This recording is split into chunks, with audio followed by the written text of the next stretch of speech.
அப்பா அப்பா அப்பா அப்பா மீனா நீ வாயே. மீனா கத்தியால கிழிச்சு அவனை பிடிச்சாச்சுப்பா.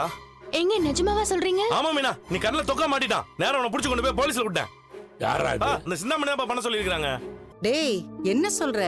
சிந்தாமணி எல்லாம் அப்படி பண்றவங்க இல்ல. அதான் அவன் சொல்றான்ல, கத்தியால குத்துணும்னு ஒத்துக்கிட்டானே. பா போலீஸ்காரங்க அவனை நல்லா அடிச்சு விசாரிச்சு சிந்தாமணி தான் இதை பண்ண சொன்னாங்கன்னு கன்ஃபார்ம் பண்ணிட்டு அதுக்கப்புறம் தான் அவங்க சிந்தாமணியை அரெஸ்டே பண்ணாங்க. நல்ல காரியம் பண்ணி இருக்கிறடா நீ.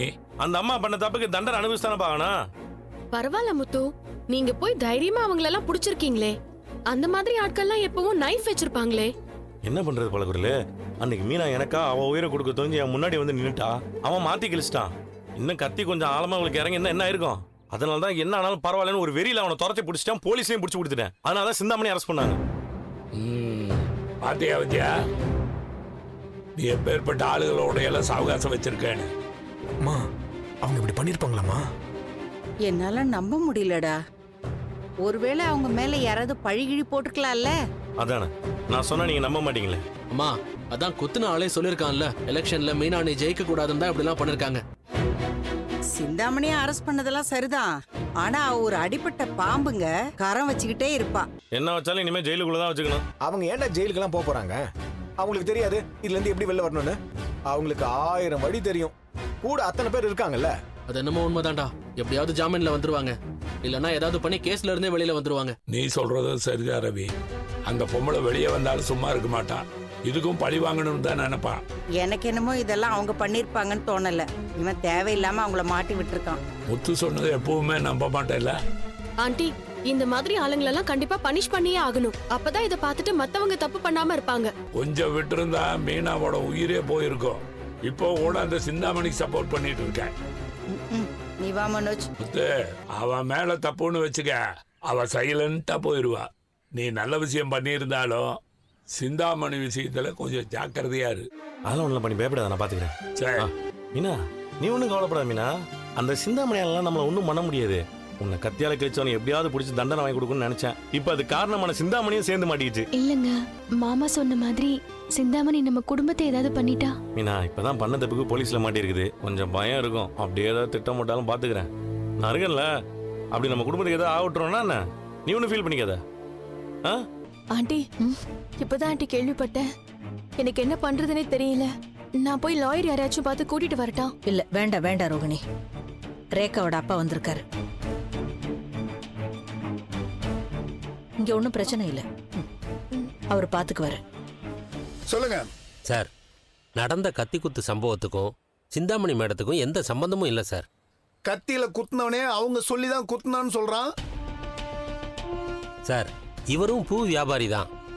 இவர் தான் சிந்தாமணி மேடம் எப்படியாவது இந்த தேர்தலில் ஜெயிக்கணுங்கிறதுக்காக இவரோட அடியாட்களை அனுப்பி முத்துவை குத்த சொல்லியிருக்காரு. இவர் அப்ரூவரா மாற வந்திருக்காரு. ஆமா சார், நான் தான் அவனை காசு கொடுத்து குத்த சொன்னேன். அதான் இப்ப சரணடைய வந்திருக்கேன் சார். அப்ப நீ தான் பண்ண, நல்லாவே தெரியுது. பெருமாள் சார், சிந்தாமணிகிட்ட கையெழுத்து வாங்கிட்டு ரிலீஸ் பண்ணுங்க. Okay sir. யோ அந்த ஆளை தூக்கி உள்ள போடியா சார். அப்புறம் எல்லா டாக்குமெண்ட் சப்மிட் பண்ணிட்டு அவங்கள நீங்க கூட்டு போலாம். பேப்பர் கொடுங்க சார். சரி இந்தா கையெழுத்து போடு. நீ வெளியே வெயிட் பண்ணு, நான் டீட்டெயிலாக எழுதி கொடுத்துட்டு வரேன். நான் தான் சொன்னேனே நான் வெளியில வந்துருவேன்னு. உங்களுக்கு இந்த மாதிரி நடக்கும் நான் நினைக்கவே இல்லை ஆண்டி. இந்த ஏரியால நான் செல்வாக்கா வாழ்ந்திருக்கேன். என் வீட்டை தாண்டி போகும்போது சுத்தி இருக்கிறவங்க என்ன பெருமையா பார்த்திருக்காங்க. தெருவுல எந்த நல்லது கெட்டது நடந்தாலும் என்கிட்ட தான் வந்து முதல்ல சொல்லுவாங்க. ஆனா இப்ப அதே தெருவுல எல்லாரும் முன்னாடி என்ன அரெஸ்ட் பண்ணி கூட்டிட்டு போனாங்க. எல்லாரும் முன்னாடி நான் அவமானப்பட்டு நின்னேன். புரியுது ஆண்டி, உங்களுக்கு ரொம்ப கஷ்டமா தான் இருக்கும். ஏன்னா ஆல்ரெடி எலெக்ஷன்ல வேற தோத்துட்டீங்க. இப்ப நீங்க போலீஸ் ஸ்டேஷன் வேற வர மாதிரி ஆயிடுச்சு. உங்க மேல இருந்த பயம் எல்லாம் போயிருக்கும். இனிமே மண்டப டெக்கரேஷனுக்கு கூட உங்களை தேடி வரதுக்கு யோசிப்பாங்கல்ல. அந்த முத்துவும் மீனாவும் சேர்ந்து உங்க மேல கம்ப்ளைண்ட் கொடுத்து இப்படி பண்ணிட்டாங்களே. அந்த மீனா உங்களை தாண்டி வளர்ந்து போயிட்டே இருக்காளே ஆண்டி. போகட்டும், எவ்வளவு தூரம் போறாளோ போகட்டும். ஆனா இதுக்கு நான் பதிலடி கொடுக்காம விட மாட்டேன். எனக்கு நடந்த அவமானமும் அசிங்கமும் அந்த முத்து மீனா வீட்லயும் நடக்கும். அதுக்கு என்ன பண்ணணும்னு நான் முடிவு பண்ணிட்டேன்.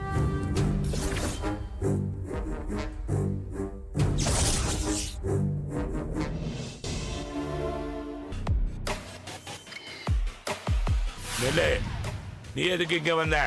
ஏண்டா இவங்கள தான் போலீஸ் அரெஸ்ட் பண்ணிட்டாங்கன்னு அதான் சொன்னீங்க. என்னன்னு தெரியல. என்ன ஸ்டேஷன்ல தப்பிச்சு வந்துட்டீங்களா? அட நான் ஏன் தப்பிச்சு வரணும்? நான் தான் தப்பே பண்ணலையே. சும்மா நடிக்காதீங்க. என் புருஷனை ஆளை வச்சு கத்தியில குத்த சொல்லிருக்கீங்க. என் மேல பழிய போடுறதே உனக்கு வேலையா போச்சு இல்ல? உன் புருஷன் யாரையோ அடிச்சு மிரட்டி என் பேரை சொல்ல சொல்லியிருக்கான். ஆனா கடவுள்னு ஒருத்தர் இருக்காரு. உண்மையா தப்பு பண்ணவன் வந்து சரணடைஞ்சிட்டான். நான் நிரபராதின்னு நிரூபிச்சு வெளியில வந்துட்டேன். ஓ புரியுது. உங்ககிட்ட இருக்கிற பணம் வேலை செஞ்சிருக்குது கரெக்டா? ஏய், அதான் அவங்க சொல்றாங்கல்ல அவங்க எதுவும் பண்ணலன்னு. நான் அதையெல்லாம் நம்பவே இல்லை சிந்தாமணி. யாரு நம்புறாங்க நம்பலங்கிறத பத்தி எல்லாம் எனக்கு கவலை இல்ல. இப்ப நான் இங்க வந்திருக்கிறதே வேற விஷயத்துக்காக. வாங்க சார். என்ன நீங்க வந்திருக்கீங்க? உட்காரு. உட்காருங்க. நீங்களும் உட்காருங்க. என்ன அதிர்ச்சியா பாக்குறீங்க? எனக்கு இந்த ஊர்ல நல்ல பேர் இருந்தது. பூக்கார சங்கத்துல கூட எனக்கு ஒரு கௌரவம் இருந்தது. அதனால என்ன நிறைய பேர் நம்பினாங்க. ஆனா சங்க தேர்தல்ல நான் தோத்துட்டேன். அதுக்கு காரணம் யாருன்னு உங்களுக்கே நல்லா தெரியும்.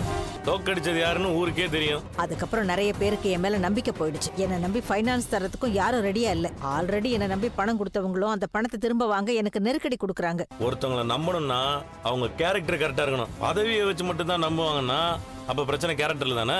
நான் சொல்ல வந்த விஷயத்தை கொஞ்சம் சொல்ல விடுறியா? என்ன சொல்லுங்க வந்திருக்கீங்க? டேய் இருடா, அவங்கள பேச விடு. இவர்கிட்டயும் நான் சொல்லிதான் உங்களுக்கு கடன் வாங்கி கொடுத்தேன். இப்ப இவர் பணம் உடனே வரணும்னு எனக்கு நெருக்கடி கொடுக்கறாரு. அதான் இங்கேயே கூட்டிட்டு வந்துட்டேன். நானும் கொஞ்சம் டைம் கொடுங்கன்னு கேட்டேன். ஆனா அவர் கேட்கற மாதிரி இல்ல. இதுக்கு மேல நான் யாரையும் நம்ம தயாரா இல்ல. என் பணத்தை செட்டில் பண்ணிடுங்க. இருங்க இருங்க இருங்க. இதுவே முதல்ல குழப்பமா இருக்குதே. நீங்க பணம் வாங்கி கொடுத்தேன்னு சொல்றீங்க. இவன் இவர்கிட்ட தானே கடன் வாங்கினா. இதை பாருங்க, மனோஜ் வாங்கின 30 லட்சம் ரூபாய்க்கு அசலை கட்டிட்டு தானே இருக்கான். சார் 30 லட்சமா? அதுக்கப்புறம் வாங்கின கடன்லாம் யார் சேப்பா? அதுக்கப்புறம் கடன் வாங்கியிருக்கானா? டேய் என்னடா சொல்றாரு இவரு? அதுக்கப்புறம் ஒரு 18 லட்சம் வரைக்கும் கொடுத்துருக்கேன். மொத்தம் 48 லட்சம். 48 லட்சமா? இவனை நம்பி எப்படிங்க அவ்வளவு பணத்தை கொடுத்தீங்க? என் மேல வச்சிருந்த நம்பிக்கையில கொடுத்தாரு. அது மட்டும் காரணம் இல்ல, இந்த வீட்டு மேல இருக்க நம்பிக்கையில தான் கொடுத்தேன். புரியல. இந்த வீட்டோட பத்திரத்தை என்கிட்ட வச்சுதான் பணம் வாங்கியிருக்காங்க. வீட்டு பத்திரத்தை வச்சா? எங்க வீடு பத்திரம் பேங்க்ல இருக்கு. அது எப்படி உங்ககிட்ட வர முடியும்? பணத்தை வாங்கி அதை பேங்க்ல இருந்து திருப்பி பத்திரத்தை என்கிட்டயே அடகு வச்சுட்டாங்க. விஜயா, என்ன சொல்லிட்டு இருக்காரு இவரு? அதான் ஃபைனான்சியர் சொல்றாருல்ல, பணத்தை கொடுத்ததுனால தானே கேக்குறாரு. மா என்னம்மா இது 48 லட்சம் சொல்றாரு? இல்லடா, நான் அவ்வளவு பணம்லாம் வாங்கல சார். என்ன சார் இப்படி சொல்றீங்க? என்னம்மா வாங்கிட்டு மாத்தி பேசுறீங்களா? நீங்க என் ஆபீஸ்க்கு வந்து பணம் வாங்கினதெல்லாம் என் ஆபீஸ் சிசிடிவில ரெக்கார்ட் ஆயிருக்கு. அந்த எவிடன்ஸ் வேணா காட்டட்டுமா? அவங்க பணம் வாங்குனதுக்கு டாக்குமெண்ட் ப்ரூஃப் இருக்கா? அது இல்லாம நான் எப்படி பணம் கொடுப்பேன்? இது நீங்க 2 பேரும் சைன் பண்ண டாக்குமெண்ட். நான் எல்லாத்தையுமே ப்ரொஃபஷனலா தான் பண்ணுவேன். எனக்கு எல்லாம் தெரியும். ஆமா ஆமா, எப்படி வட்டி ஏத்தி வாங்குறதுன்னு எல்லாமே உனக்கு நல்லா தெரியுமே. இருப்பா சார், எனக்கு கொஞ்சம் குழப்பமா இருக்கு. பேங்க்ல இருந்து வீடு பத்திரத்தை எடுக்கணும்னா நான் சைன் பண்ணாம அது நடக்காதல்ல. அதானே, அப்பா பேர்ல இருந்தா வீட்டு பத்திரம் இருக்கு. பேங்க்ல இருந்து எடுக்கணும்னாலும் பேங்க்ல திரும்ப அடகு வைக்கணும்னாலும் அப்பா சைன் இல்லாம அது நடக்காது. கரெக்டா? என்ன போலி ஏதோ பத்திரத்தை எடுத்து வந்து போட்டு எங்களை ஏமாத்தலான்னு பாக்குறியா? நான் ஏன்பா போலியா எல்லாம் காட்டணும்? பத்திரத்தை அடகு வைக்கும் போது உங்க அப்பாவும் தான் சைன் பண்ணிருக்காரு.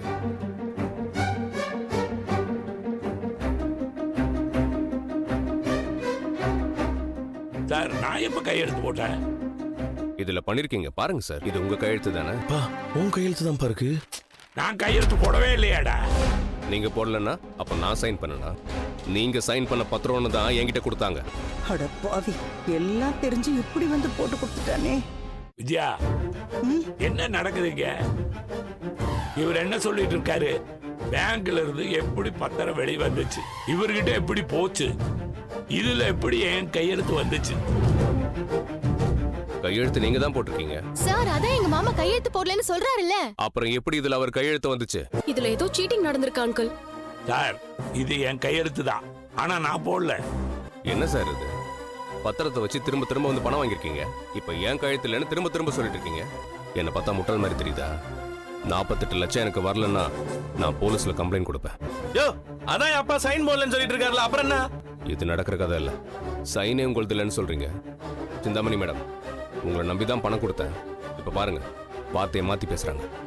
சார், நீங்க தான் ஏதோ ஏமாத்துறீங்க. எங்க மாமா வீட்டு பத்திரத்தை எடுக்கவே இல்லைன்னு சொல்றாங்க. மீனா, இது ஒண்ணும் உன் யூனியன் ஆபீஸ் கிடையாது. நீ எல்லாம் இங்க பஞ்சாயத்து பண்ணாத. பணத்தை கொடுத்தவர் கேக்குறாரு, அவருக்கு பதில் சொல்லிதானே ஆகணும். தேவையில்லாம நான் வேற இதுல மாட்டிக்கிட்டேன். இங்க பாரு, இந்த பிரச்சனை எல்லாம் ஒன்னாலதான். நீ என்ன தோக்கடிச்சிட்ட. சங்கத்துல இருந்த பேரும் எனக்கு போச்சு. என் மேல நம்பிக்கை இல்லாம இவர் வந்து இப்ப என்கிட்ட பணம் கேக்குறாரு. இதுக்கெல்லாம் காரணம் நீதானே. இந்த எண்ணெய் ஊத்துற வேலை இங்க வேணாம். இங்க என்ன நடக்குதுன்னே புரியாம இருக்கிறோம் நாங்க. இதுல என்ன புரியல உனக்கு? உன் அப்பாவும் அம்மாவும் பத்திரத்தை வச்சு என்கிட்ட பணம் வாங்கியிருக்காங்க. ஏய், அதான் அப்பா கையெழுத்து போடலன்னு சொல்லிருக்காரு. சும்மா அதே சொல்றீங்க நீ. அமைதியா இருங்க இதுல ஏதோ ஒரு குழப்பம் நடந்து. குழப்பெல்லாம் ஒண்ணு இல்ல, நம்மள ஏமாத்த பாக்குறான். யார் ஏமாத்துறா? சைன் போட்டு பணம் வாங்கியிருக்காங்க. எல்லாம் லீகலா இருக்கு. என் பணம் எனக்கு வந்தா வீட்டு பத்திரத்தை கொடுப்பேன், இல்லன்னா வீட்டை ஏலத்துக்கு விட்டுரும். கிளிப்ப அது வரைக்கும் நாங்க என்ன கையை கட்டி வேடிக்கை பார்த்துட்டு போன நினைச்சியா? என்ன மிரட்டுறியா? உன்ன மாதிரி நிறைய பேரை பார்த்துட்டு தான் இந்த இடத்துக்கு வந்திருக்கேன். ஆனா என்ன பத்தி முழுசா தெரியாதுல உனக்கு. பொறுமையா பேசிட்டு இருக்கேன். உன் ஏமாத்தவெல்லாம் இங்க வச்சுக்கிட்டேன்னு பையே. யார் ஏமாத்துறா? நானா நீங்களா? சைன் பண்ணி கடன் வாங்கிட்டு இப்ப சைன் என்னோடது இல்லைன்னு சொல்லி டிராமா பண்றீங்களா? இப்ப நான் போலீஸ்க்கு கால் பண்ணா இதுல சைன் பண்ண உன்னோட அப்பா அம்மா 2 பேருமே ஜெயிலுக்கு போவாங்க. முடிஞ்சா பண்ற பார்க்கலாம். இங்க இன்னும் முழுசா போய் சேர மாட்டே நீ. இருடா பேசிக்கலாம்டா. டேய், அவன் நம்மள ஏமாத்திட்டு இருக்கான்டா ரவி. ஏங்க முதல்ல தப்பு எங்க நடந்திருக்குன்னு பாக்கலாங்க. மீனா, இவன் பொய் கணக்கு காட்டி இருக்கான். 48 லட்சம் முதல்ல யார் வாங்குனது? வட்டி எல்லாம் சேர்த்து 48 லட்சம் வருது. கணக்கு வேணா காட்டுறேன். எங்க காட்டு காட்டு பார்க்கலாம். முத்து நீரு சார், நீங்க சொல்றதெல்லாம் சரி, ஆனா நான் கையெழுத்து போடவே இல்லையே.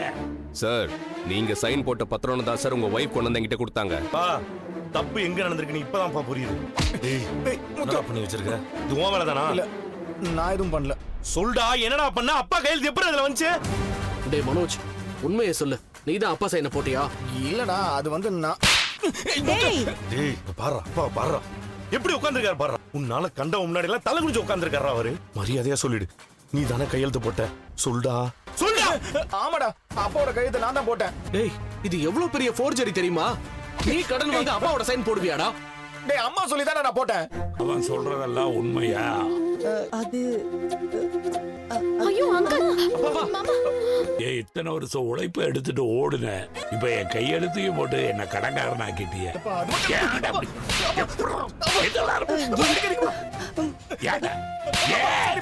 என்ன யார் சொல்லி செஞ்ச? சொல்லு சொல்லு. சார் சார் சார், போதும். உங்க வீட்டு பிரச்சனை எல்லாம் அப்புறமா வச்சுக்கோங்க.